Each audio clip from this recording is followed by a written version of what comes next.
चुड़ैल माँ की काली और गोरी बेटी की मेहंदी।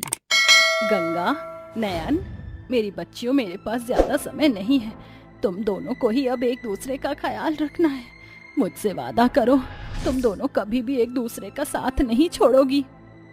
माँ, हम तुमसे वादा करते हैं, हम कभी भी एक दूसरे का साथ नहीं छोड़ेंगे। बेटा, अपना ख्याल रखना। भगवती इतना कहकर अपनी आंखें हमेशा के लिए बंद कर लेती है। अपनी माँ के जाने के बाद गंगा और नयन को ही एक दूसरे का ख्याल रखना था। गंगा बड़ी बहन होने के नाते अपनी छोटी बहन का अच्छे से ख्याल रखती थी। गंगा नयन को पढ़ाने के लिए खुद पढ़ाई छोड़ देती है और लोगों के घरों में काम करती है, और जो पैसे मिलते हैं उससे अपने घर और नयन की पढ़ाई का खर्चा उठाती है। गंगा और नयन के पैदा होने के कुछ समय बाद ही उनके पिता की मृत्यु हो गई थी, और अब माँ की भी, जिससे गांव वाले दोनों बहनों को मनहूस समझते थे। ए मनहूस लड़की, तेरी हिम्मत कैसे हुई हमारे कुएं से पानी भरने की? चल जा यहाँ से। हमारे कुएं को छूकर उसे भी अपनी तरह मनहूस कर दोगी? पहले तो अपने पिता को खा गई और अब अपनी माँ को। न जाने ये दोनों मनहूस बहनें किसे खाएंगी। अपने साथ ऐसा बर्ताव होता देख दोनों बहनें घर जाकर अपनी माँ की तस्वीर के सामने रोने लगती हैं। माँ, तुम हमें क्यों छोड़कर चली गई? हमने ऐसा क्या किया था जो तुम हमें इस मतलबी दुनिया में इन शैतानों के हवाले छोड़कर चली गई? ये हमें नहीं जीने देंगे माँ, हमें भी अपने पास बुला लो ना। दोनों बहनें गले मिलकर खूब रोती हैं। गंगा बड़ी मुश्किलों और मेहनत से अपनी नयन को पढ़ाती है और पढ़ा लिखा कर बड़ा करती है। गंगा हमेशा कोशिश करती है कि उसकी छोटी बहन को कभी भी किसी भी चीज की कोई कमी ना हो। इसलिए गंगा दिन रात मेहनत करती है और अपना जरा भी ख्याल नहीं रखती है। गंगा दिखने में बहुत ही ज्यादा काली होती है, लेकिन वहीं नयन दिखने में बहुत ही ज्यादा सुंदर होती है। काले और गोरे होने की वजह से भी दोनों बहनों में किसी भी तरह का कोई मनमुटाव नहीं था। नयन, ये लो, मैं तुम्हारे लिए खाना लाई हूँ। अब जल्दी से खाना खा लो वरना ठंडा हो जाएगा। नहीं दीदी, मेरा कल एग्जाम है और मुझे पढ़ाई करनी है, आप खाना खा लीजिए। तुमने खाना नहीं खाया तो मैं भी नहीं खाऊंगी। दीदी, आप हमेशा क्यों जिद करती हो? मुझे पढ़ाई करनी है ना। चलो कोई बात नहीं, तुम पढ़ाई कर लो, मैं तुम्हें अपने हाथों से खाना खिला देती हूँ। उसके बाद गंगा अपने हाथों से अपनी बहन को खाना खिलाती है। ऐसे ही समय बीतता रहता है। जब भी गांव में किसी भी लड़की की शादी होती तो नयन का भी मन शादी करने को करता। दीदी, ये देखो ना, लड़की कितनी सुंदर लग रही है शादी के जोड़े में, और उसका चूड़ा कितना सुंदर लग रहा है, और उसके हाथों की मेहंदी तो बहुत ही ज्यादा सुंदर लग रही है। काश मेरी भी शादी हो पाती और मैं भी अपने हाथों में ऐसी मेहंदी लगाती और इतना ही सुंदर लहंगा पहनती। वैसे नयन, बात तो तुमने बिल्कुल ठीक कही है। अब तुम्हारी उम्र हो गई है शादी की, तुम्हें अब शादी कर लेनी चाहिए। मैं एक काम करती हूँ, मैं कल से ही तुम्हारे लिए रिश्ते देखना शुरू कर देती हूँ। गंगा की बात सुनकर नयन बहुत खुश हो जाती है, जिसके बाद अगले ही दिन गंगा नयन के लिए रिश्ते देखना शुरू कर देती है। नयन के रंग रूप को देखकर लोगों को वो बहुत पसंद आती है, लेकिन जब भी कोई नयन को देखने उसके घर आता तो गंगा के पड़ोसी और गाँव वाले दोनों बहनों के बारे में भला बुरा कहकर उन्हें शादी करने के लिए मना कर देती। ये सब देखकर गंगा और नयन को बहुत बुरा लगता और वो दोनों बहनें रोने लगती हैं। लेकिन उनकी ऐसी हालत देखकर गांव वालों या उनके पड़ोसियों को उन दोनों बहनों पर जरा भी तरस नहीं आता है। हमने ऐसे क्या पाप किए थे जो तूने पहले हमसे हमारे माता पिता को छीना, हमें इतनी दुख भरी जिंदगी दी और अब मेरी बहन की शादी भी नहीं होने दे रहा है। अगर हमारे साथ ऐसे ही करना था तो हमें हमारे माता पिता के साथ ही क्यों नहीं बुला लिया? क्यों हमें ये जिंदगी दी? गंगा इतना कही रही होती कि तभी दूर खड़ी हवा में एक उड़ते हुए एक चुड़ैल गंगा को रोता हुआ देखती है और वहां से अचानक से गायब हो जाती है। कुछ दिनों बाद गंगा की बहन के लिए एक और रिश्ता आता है। गंगा बेटा, हमें नयन बहुत पसंद है और हमें ये रिश्ता मंजूर है। बस हम जल्द से जल्द शादी करना चाहेंगे, लेकिन हमारी एक शर्त है। मेरे दो बेटे हैं, गगन और मोहित, इसलिए मैं चाहती हूँ कि तुम दोनों बहनों की शादी में एक ही साथ अपने बेटों से करवाऊं। क्या तुम मेरे बड़े बेटे गगन से शादी करना चाहोगी? ममता की ये बात सुनकर गंगा शादी के लिए हाँ कर देती है। गंगा अपनी बहन नयन का साथ कभी नहीं छोड़ना चाहती थी।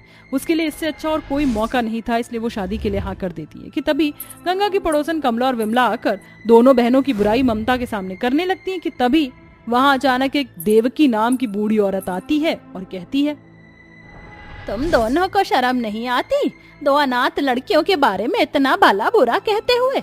बल्कि तुम लोगों को तो इनका साथ देना चाहिए, इनका ख्याल रखना चाहिए, लेकिन तुम दोनों तो उल्टा इनकी खुशियों में आग लगा रही हो। तुम्हें शर्म नहीं आती इन दोनों बच्चों के साथ ऐसा करते हुए? अगर इनके माता पिता की मौत हो गई है तो इसमें इन दोनों बच्चों की क्या गलती है? ये बिल्कुल ठीक कह रही हैं। माता पिता की मौत के जिम्मेदार ये दोनों बहनें कैसे हो सकती हैं? अपनी बेइज्जती होता देख कमला और विमला वहां से मुंह बनाकर चली जाती हैं। अम्मा, आप कौन हैं? मैंने आपको पहचाना नहीं, और आपने हमारे लिए इतना सब कुछ क्यों बोला? बेटा, मेरा नाम देवकी है और मैं पास वाले गांव से आई हूँ। मेरा इस दुनिया में कोई भी नहीं है। मैं इधर से उधर भटकती रहती हूँ। जब मैंने इन दोनों को तुम्हारे बारे में ये सब कहते हुए सुना तो मुझे बहुत बुरा लगा। अब मुझसे रहा नहीं गया, इसलिए मैंने तुम्हारे लिए ये सब कहा। हमारी माँ की मौत बचपन में ही हो गई थी, जिस वजह से हम हमेशा माँ के प्यार के लिए तरसते रहे हैं। हमें हमारी शादी में हमारी माँ की कमी बहुत महसूस होगी।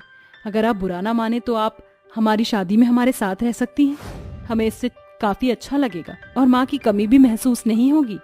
गंगा की बात सुन देवकी की आंखों में आंसू आ जाते हैं, जिसके बाद देवकी गंगा और नयन के साथ ही रहती है। देवकी गंगा और नयन की शादी की खूब अच्छे तरीके से तैयारी करती है। उनकी हर रस्म को बहुत अच्छी तरह कैसे बनाती है, चाहे वो संगीत हो, हल्दी हो या मेहंदी। दीदी, हमें तो कोई भी मेहंदी लगाने वाला है ही नहीं। बिना मेहंदी की तो हमारी शादी अधूरी सी रहेगी। बेटा, मुझे मेहंदी लगानी आती है। अगर तुम चाहो तो मैं तुम्हारी और गंगा के हाथों में मेहंदी लगा सकती हूँ। देवकी नयन और गंगा के हाथों में शादी की मेहंदी लगाती है, जिसके बाद शादी का दिन आता है और शादी के दिन दोनों बहनें शादी के जोड़े में तैयार होकर अपनी माँ की तस्वीर के सामने जाकर रोते हुए कहती हैं, काश तुम जिंदा होती तो हमें आज जरूर दुल्हन बनता हुआ देखती। माँ, तुम्हारी बहुत याद आ रही है। काश तुम जिंदा होती। इतना कहकर दोनों बहनें रोने लगती हैं कि तभी वहां देवकी आ जाती है। देखते ही देखते देवकी एक चुड़ैल का रूप ले लेती है और एक चुड़ैल के रूप से उनकी माँ भगवती का रूप ले लेती, जिसे देखकर गंगा और नयन बहुत हैरान हो जाती हैं। मेरे बच्चे, मैं तुम्हारी माँ भगवती हूँ। मुझसे तुम्हारा ये हाल नहीं देखा जा रहा है, इसलिए मैं देवकी का रूप लेकर तुम्हारे पास आई। माँ, तुम आ गई। तुम्हें पता है ये लोग हमारे साथ कैसा बर्ताव करते थे? हमें तुम्हारी बहुत याद आती थी, इसीलिए तो मैं तुम्हारे पास आई हूँ। अब तुम फिक्र ना करो, तुम्हारी विदाई होने तक मैं तुम्हारे साथ ही रहूंगी। भगवती अपनी दोनों बेटियों को गले लगाती है और दोबारा देवकी का रूप लेकर उन दोनों की शादी करवाती है और उन दोनों को आशीर्वाद देती है। गंगा और नयन की विदाई के बाद भगवती को मुक्ति मिल जाती है और वो दुनिया से हमेशा हमेशा के लिए चली जाती है। अरे जरा ऊपर उन बादलों को देखो, बहुत ज्यादा काले और घने हैं। भाई, मुझे तो अभी से डर लग रहा है। डरने की कोई बात नहीं है, सब कुछ ठीक हो जाएगा। हमें हौसला रखना होगा।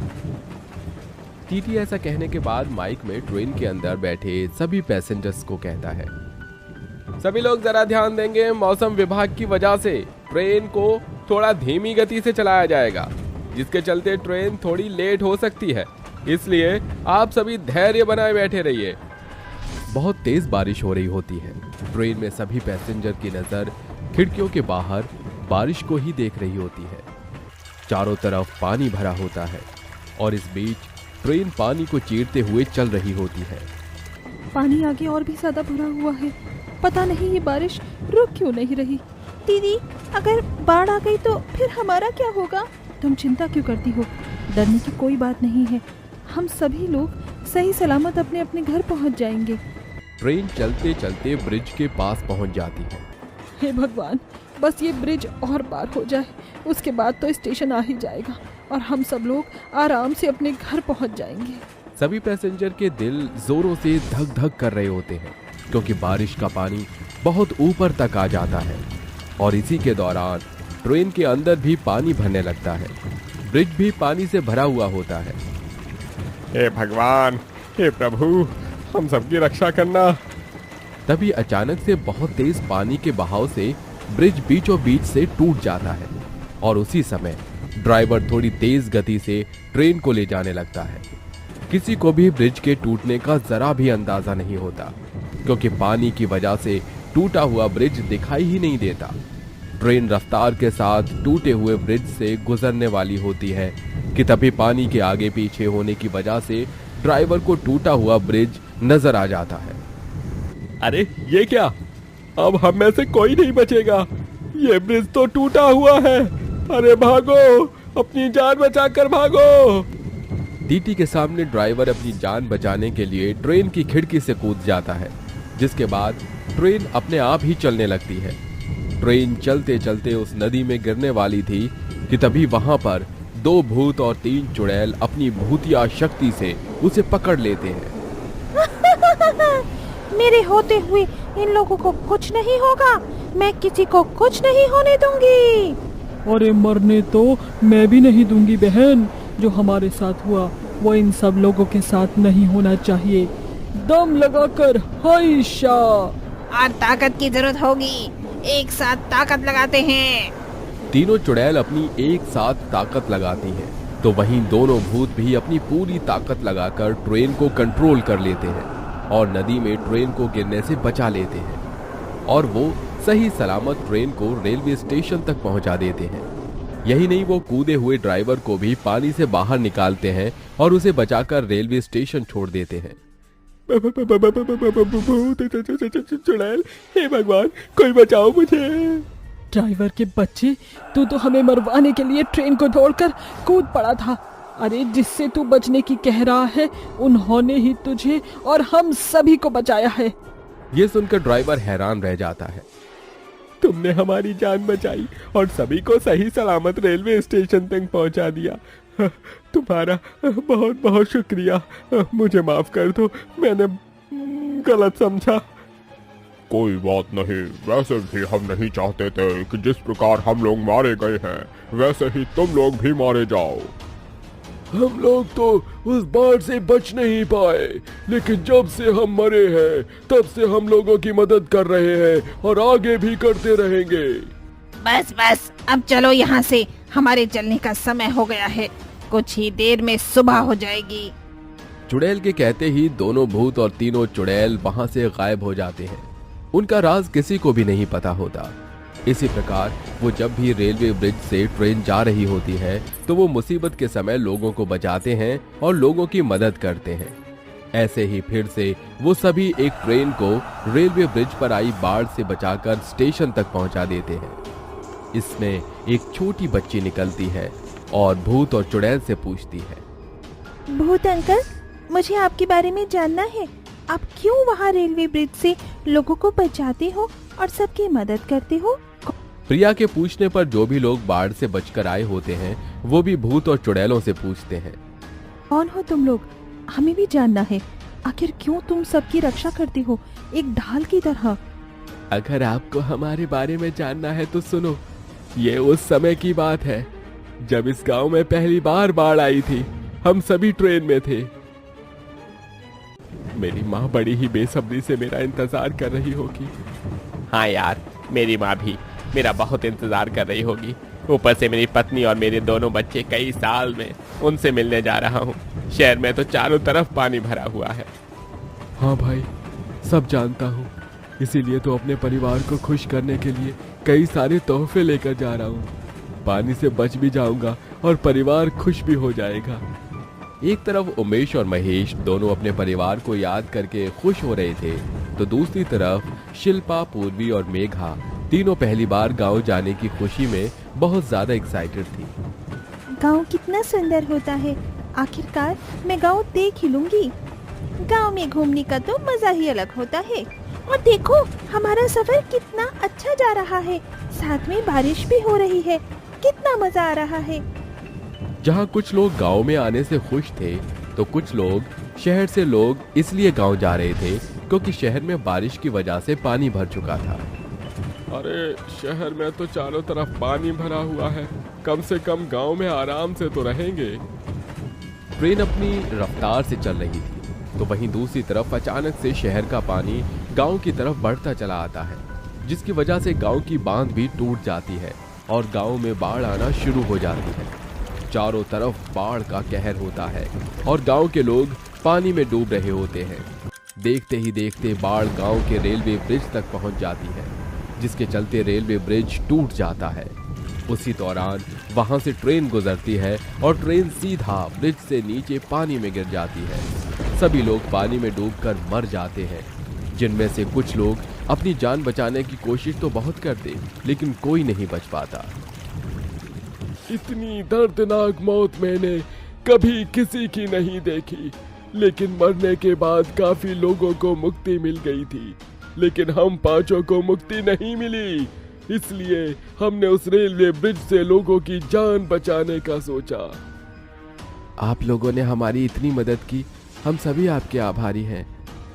सभी इंसान भूत और चुड़ैल के आगे हाथ जोड़कर खड़े हो जाते हैं, जिनमें से ममता कहती है, सरकार ने पानी को रोकने के लिए, बांध बनाने के लिए और पुल को मजबूत बनाने के लिए फैसले लिए हैं। कुछ ही समय में काम शुरू हो जाएगा, फिर कोई दिक्कत नहीं होगी। लेकिन तुम लोग ऐसे कब तक भटकते रहोगे? हम चाहते हैं कि हम तुम्हारी मदद करें और तुम्हें मुक्ति दिलाएं। ममता की बात से सभी लोग सहमत होते हैं, जिसके बाद रेलवे स्टेशन के सभी लोग मिलकर एक पंडित को बुलाकर उन सभी की मृत्यु की शांति का हवन कराते हैं, जिसके बाद उन पांचों को मुक्ति मिल जाती है और वो वहां से हमेशा के लिए चले जाते हैं। वहीं दूसरी तरफ सरकार गरीबों की बहुत मदद करती है और बांध की मदद से पानी को रोकती है ताकि गांव में बाढ़ ना आ सके। वहीं ब्रिज भी मजबूत बन जाता है, जिससे ट्रेन को ब्रिज से गुजरने में कोई दिक्कत नहीं होती।